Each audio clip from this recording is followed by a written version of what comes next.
We're going to talk first about something that's, it isn't just local, it isn't just state, it isn't just national, it's an international issue. And it isn't just about the present, it's about the future. It's probably one of the most important issues for the future. And we've said on this program many times that it's quite possible that the wars in the future will be fought over water, not over oil, or for whatever other reasons, territory or whatever. And we have a guest with us tonight. We have Julia DeGraw, right? She's with a group called Food and Water Watch, which is an international group that has offices here in town. And we're going to talk about what is going on with water in the world, and we're going to talk a little bit about how it affects us locally with the an international corporation, Nestle, wanting to buy water rights or somehow acquire water rights up around Cascade Locks. But anyway, welcome to the program. Thank you for having me. All right, it seems to me that this is a large issue. We have about a half an hour to talk about it. Food and Water Watch, we should probably just start with your organization. You are, what, international or at least national? We are an international organization that works on food and water issues. We're a consumer rights group that challenges the corporate control and abuse of the food supply and water and water resources. And you are an organizer with the water end of that. Yes, I'm the Northwest organizer for the water program for Food and Water Watch. We have our home base is in Washington, D.C., and we have a very large office in California as well that works on food and water issues for the entire state of California. And then there's the Northwest field office based in Portland, and we're working, we really focus on water issues for the entire Northwest region. Mm-hmm. There are three major areas of focus within the water program, one of which is trying to keep Nestle from opening up water bottling facilities in communities across the country. That's part of a national campaign, and that's something that's happening right here in our own backyard. So they're opening up, they're wanting the water for bottling, right? Yes. I didn't mention that, so. Yes, Nestle wants to bottle spring water from a spring just outside the town of Cascade Locks, Oregon. But before we get to that issue, I did want to talk a little bit more about the water, the work we do for water in general in the region. I think starting general work in particular is probably a better way to go. Yeah, that's what I was thinking. Because it is a worldwide problem, and it's an issue that you know, there's problems right here in this own state. So. Mm-hmm, exactly. So water is something that we really take for granted in this country. We don't, people just very much take for granted the fact they can turn on the tap and water comes out and it's clean and safe to drink.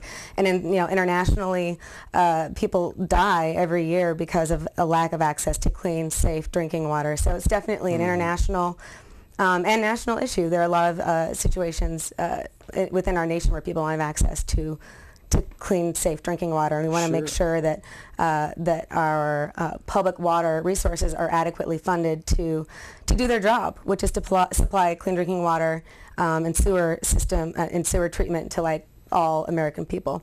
And you know, and some of those cases where people are drinking this water and dying, or their children are getting sick.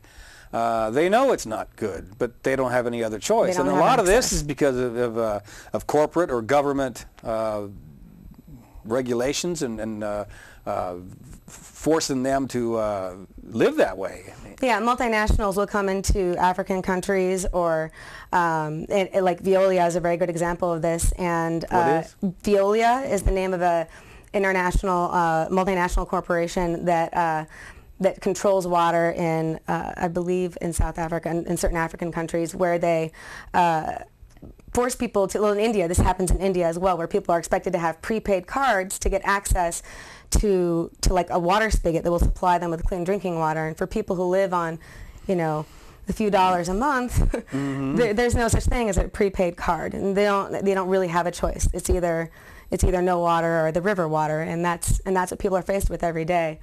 I think it was Coca-Cola in India that did that. Well, that's for water bottling facilities, but in terms of the actual infrastructure that supplies drinking water to the people of India, that's a national corporation that's running that system, and it's not, and it's really, the wealthy people have access to clean, safe drinking water, and the poor people don't, and it's a very, unfair system. And we actually try to keep public municipal water resources in the United States public as well, because there's many examples in cities in America where public municipalities went private, and like a company would run the drinking water system for a town or for a city, and they tend to cut corners. They're anti-union. Water quality generally drops, and access to clean water in the poorer communities isn't as good as it is in the richer communities. And we just know that the best way to provide clean drinking water and sewer systems to people is through a public, municipal water. Sure. Well, not to say they are the worst or the only one, but isn't there a French company that's doing a lot of this? Veolia. That is Veolia. Yes. Oh, okay. And there's a couple others. Again, I don't know them off the top of my head. And in terms of what happens here, and those are generally more American-owned companies than that happens here. But what we're trying to do, and this actually ties into work that I do here in Oregon, is we are trying to build up support for a clean water trust fund. Currently, the way our public municipalities get access to funding is through the state revolving fund, which basically the money they have access to every year is basically the funding. The EPA has estimated the gap between the amount of money that our public water systems need in this country versus how much money is actually available is $22 billion a year. And well, that's nationwide? That's nationwide, and it's for all public water infrastructure. So it's for drinking water and for sewage treatment. And it's $22 billion a year and growing. And each year they get access to less funding. And what we want Congress to do is allocate funding through a Clean Water Trust Fund that will that is adequate for our public water systems to actually upgrade and maintain their systems. And here's the thing, I mean, our water infrastructure was built, 80 to 100 years ago across this country. It's aging out. And they need money more than ever before. And our very own Congressman, Earl Blumenauer, has actually introduced legislation to fund the water infrastructure in this country. And I don't have the number memorized. It was going to be on a slide. Google, but you can Google will know that. Yeah, so you can look this up. It's the Clean Water Trust Fund, and you can look it up on our website too, foodandwaterwatch.org, and you can find out more about the Clean Water Trust Fund by looking us up. It's fwwatch.org, isn't it? Oh yeah, either one works actually. Oh, okay, great.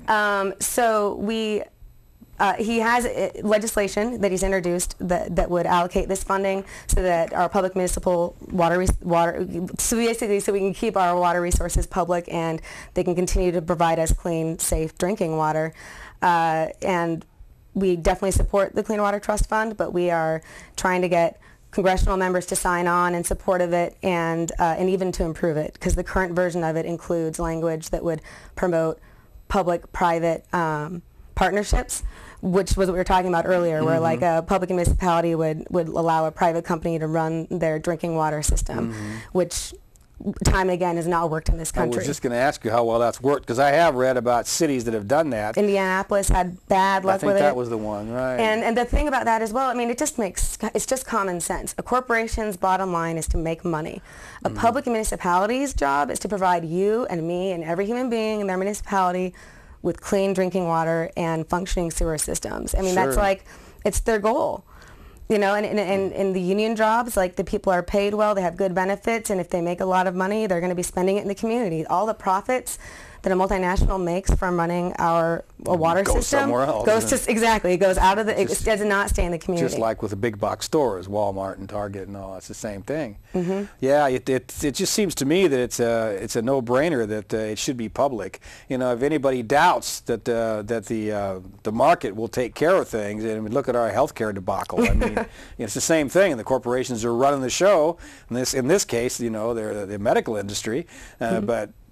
In this particular instance, it just stands to reason that a corporation is not going to do as good a job as a municipality, just because of the equation. You know what I mean? Like, the goal has to be providing clean, safe drinking water services to people, and a corporation wants to make money. That's their goal. Right, and that's saying a lot, because we know how bloated and ineffectual government bureaucracy can be. But still, they would be better than the profit bottom line of a corporation. And Bull Run here in Portland, our water resources here in Portland, people are pretty satisfied with that. We have incredible water, and we've gotten the city council and the mayor to all agree to never ever privatize Bull Run water, and we we want to get that in writing, and we hope they stick to it, because we want to make sure that our water system here stays as good as it is. So you've had meetings with them, and the city council in mass has agreed to this? Or? Well, it's something they publicly agreed to during the whole debate about the LT2 ruling with the EPA mandating that. I was going to bring that up yeah, earlier. Yeah, mandating. That That's something that home. Oregon Wild is really working on.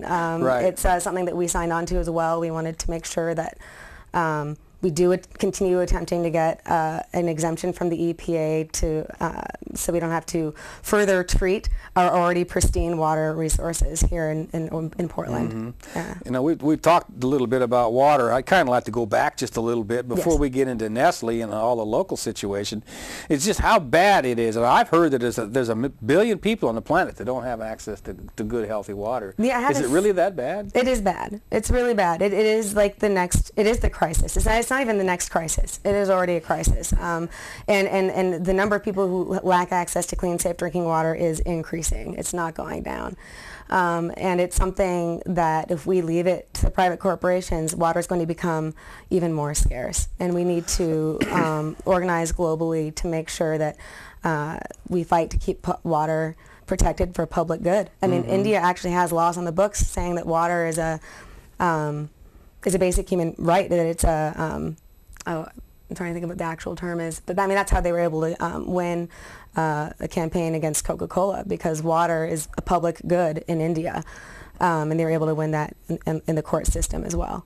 So that we kind of need to help these countries get out of having to use a corporation to provide their water services. It's not working for the poorest people.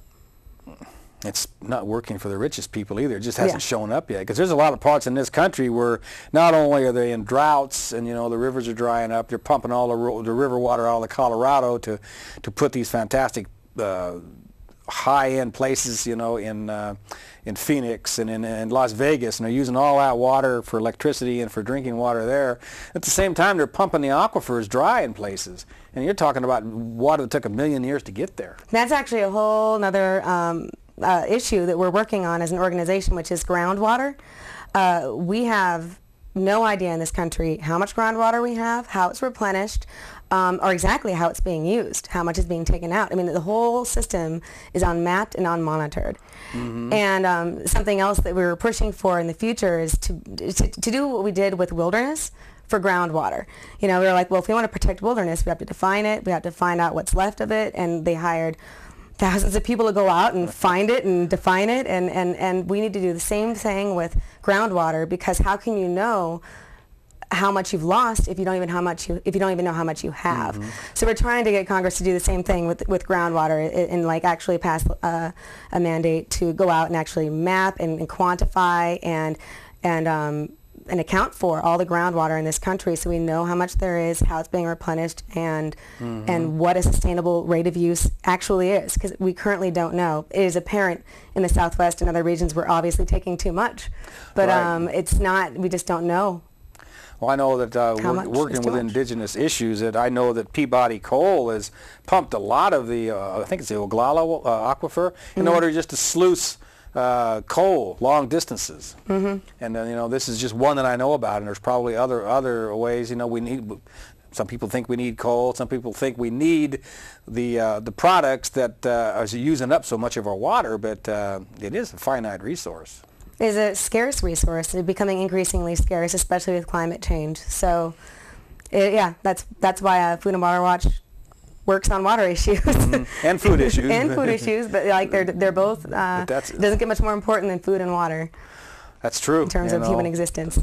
And so we have these multinational corporations with Veolia and Nestle, and they're trying to set up, and everybody knows now that these bottled water that's got these fancy names are not spring water. A lot of them are just tap water. Well, actually, and I have a stat on that. Thank goodness I remembered it. All right. About 45% of all bottled water is actually municipal water. So it's water that they literally took from a city, the same water you'd get if you just turned on the tap and put it in a bottle.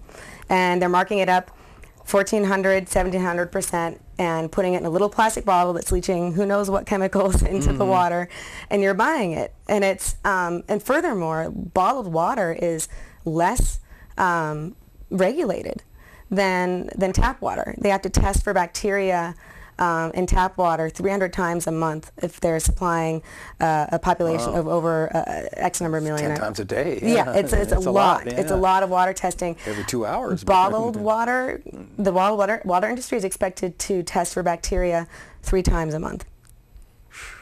And if there's something wrong with if they run a test and there's something that represents a threat to human health in the public water system, they're required to make that public within 24 hours of that test result. If a water bottling company figures out that there's a contaminant in their water, they don't have to go public with it at all. So I mean, there's just the kind of the regulations for tap water versus bottled water are very different, and tap water is much better regulated, and 90% of tap water across this country is actually it totally meets EPA standards. So the idea that bottled water is more pure is completely a myth, and oftentimes it's less pure than what you're just going to get from the tap, and it's certainly less regulated. And from what I understand, if these plastic bottles are warm, that really then the stuff can leach inside of that. And we got to remember that all these plastic bottles, this is coming from petroleum. So this is an overlap of technology we don't need. Billions of barrels of oil are used to create plastic bottles a year. I don't have the exact number off the top of my head, but it's billions. And then if you look at the overall energy use of like creating the water bottles, pumping the water, shipping them all over the country, the carbon footprint is the large, carbon footprint and the energy use put into making bottled water is 2,000 times that of tap water. And then if you top all this off with the fact that when people count on bottled water more than on their public water resource, they're creating a disconnect. We're creating a disconnect between people and their public utility.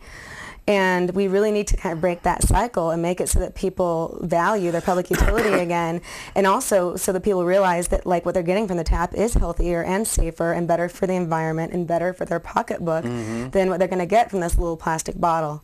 Plus, they're also supporting their community. Exactly. They're supporting their community.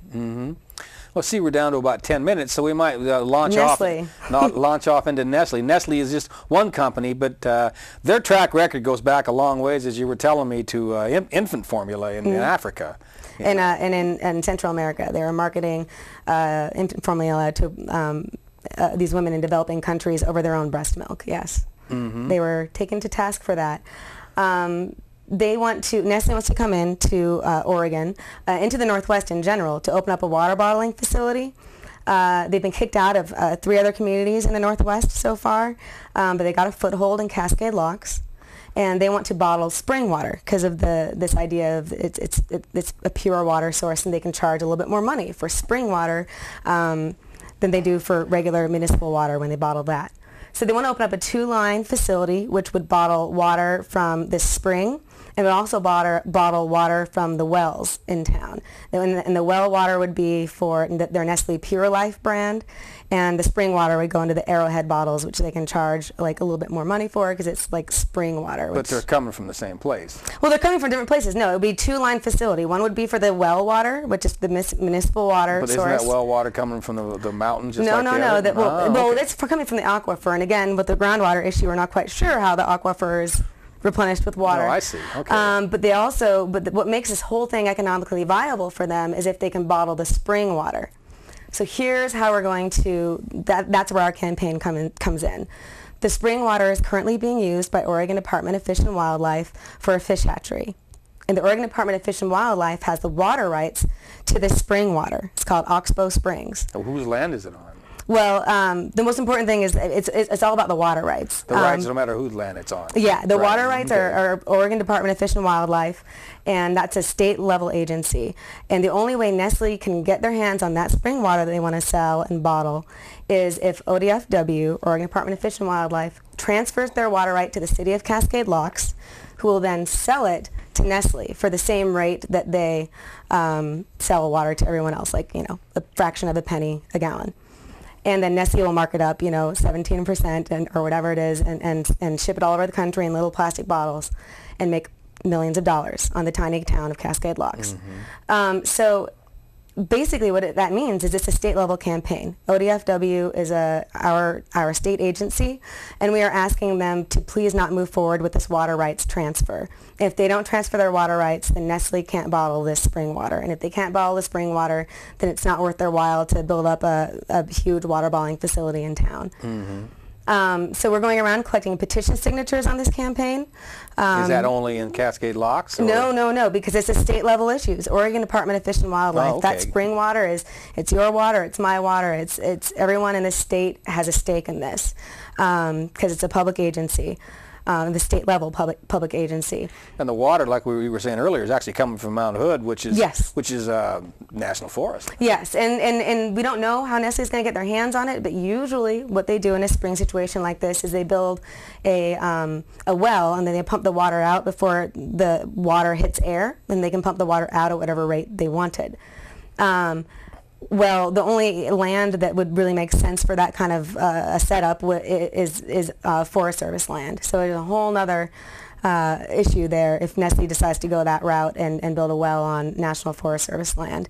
It would be near Mount Hood.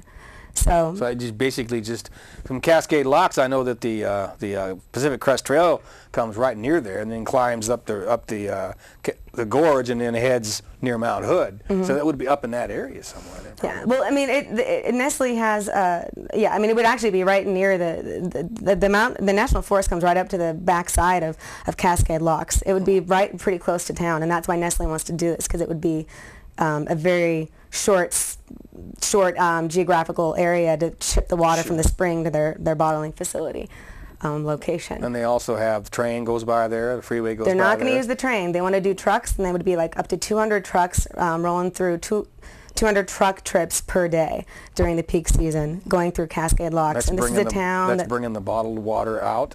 It's bringing the material in to make the bottles and shipping the bottles out once so they're making loaded. The bottles there as well then. Yeah, it's a water bottling facility to do the whole shebang. So that's where they're getting over is promising jobs isn't just to put some water in bottles, it's to build the bottles as well then. I'm glad you brought up the jobs thing. They tend to promise more jobs than they deliver on.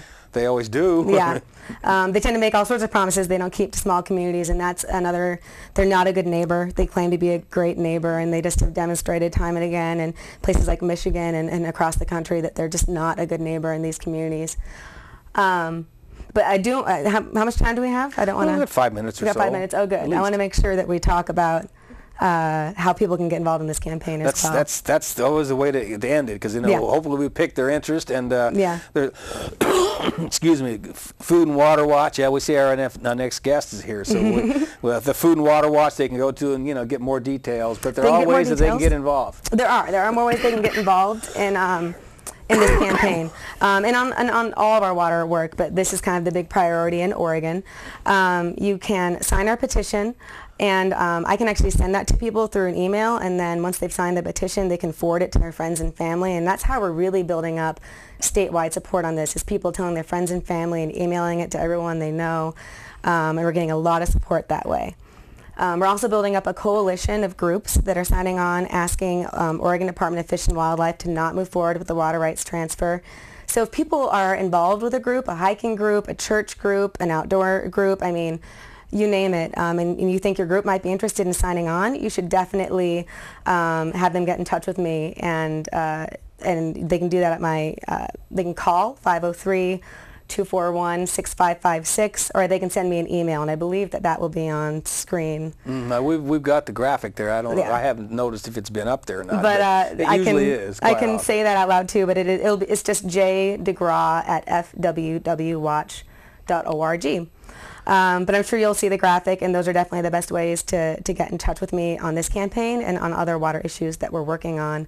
What are some of the organizations that have signed on with you already? Well, we're at the very, very beginning of this. There's some of the information there. Indeed. J. DeGraw at fwwatch.org.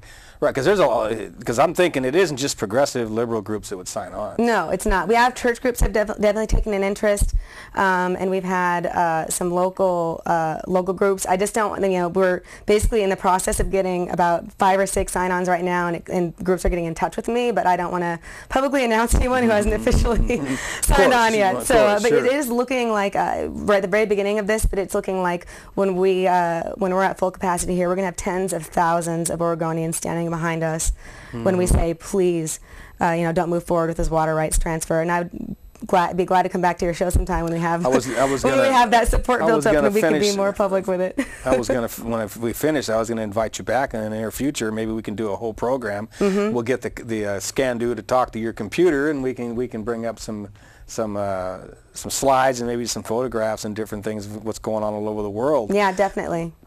Because this is just such a large issue. It really is. And to me, everybody's all crazy about health care, and that's an important issue. It but it's certainly any more important than the water that we drink and we cook and we bathe and that we have to have for our life. Yep. What is the body? 70%, 90% water? Yeah. I don't remember. We're mostly made of water. So it's true. Other than air, it's the thing you need the most before you, to keep you alive. Exactly. And so the last couple of minutes here, the major fulcrum of this whole thing is to stop the transfer by ODWF. Yeah, the water rights transfer, exactly. There's another level of decision making after ODFW, if they decide to move forward with this water rights transfer. The Oregon Water Resources Department also has a say in this, and they have to take into account public comment. That's a state agency. It's a state agency as well, and they have to take into account public comment. So all of the support we're building statewide with this coalition and the petition signatures is really going to mean something if it ever gets to that point. But hopefully, we can get them off at the pass. Exactly. Oregon Department of Fish and Wildlife can just say no. They can definitely choose to not transfer the water rights, which would facilitate the creation of the first Nestle water bottling facility in the Northwest. They can just stop it in its tracks. They can stop it. Well, there has been public testimony already a few times. It's always up in Cascade Locks, of course. There's that. They had their first public meeting, and a lot of local citizens showed up to that public meeting and asked Nestle some really tough questions.